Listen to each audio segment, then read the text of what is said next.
Earth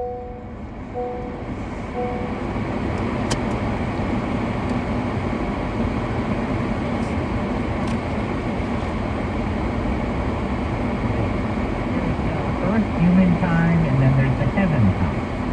Okay? That is not the procedures or the truth or the theology of Scripture. The truth of the matter is, the day has been made by the Lord. This is the day the Lord has made. I will rejoice and be glad in it. Every day is a gift given by God. And every day is supposed to be a connection to our Creator.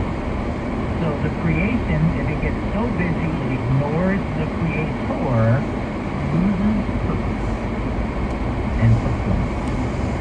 That's why drawing closer to the Lord every day. And don't tell me I'm so close, I'm always close. No, you're not. So I just had to throw that out there. No, you can always draw closer. All you have to do is go into your prayer time. Don't have anybody else around. Review how your life is and what you got to, kind of change to reflect more like Jesus, and you'll know instantly, I could do better. In fact, Matthew Ward wrote a great psalm called Gotta Do Better Than This. Excellent song. If you've never heard it, I encourage you to listen to it. So, D, draw closer to the Lord daily. And never be ashamed of Jesus or his words. God created the universe. He can write a book. He knows what he's talking about. It's mankind that's caught up in the delusion and the lie, not God. So never be ashamed of what God has to say. Ever. Never. Jesus said, if you're ashamed of me or my words, I'll be ashamed of you when I come in glory with my Father. And then A, always be ready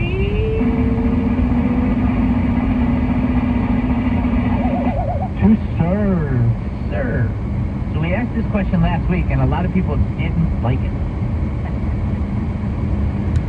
What can you do today and tomorrow to be ready to serve? Is there anything else you can do?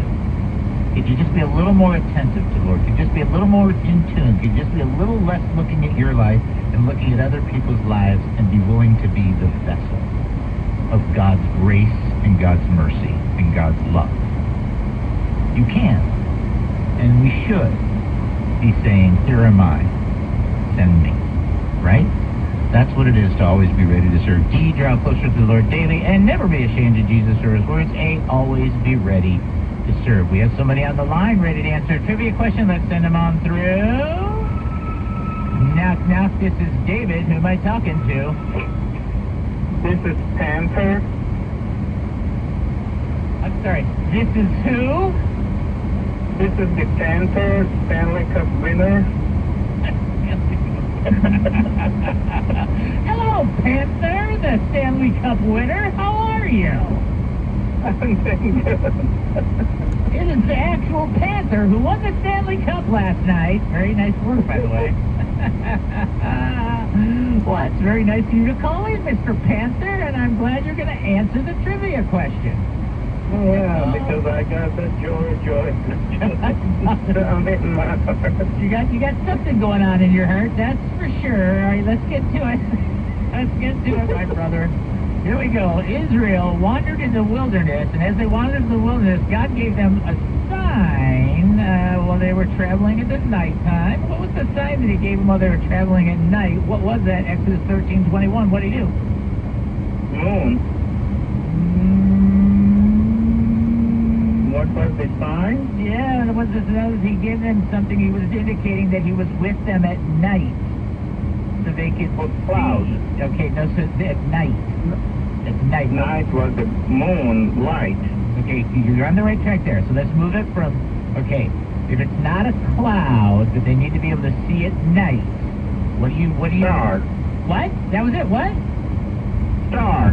Okay, try it again. All right, so if you wanted to see something at night while you're camping, what would you do? You would light Fire. That is correct, Raimundo.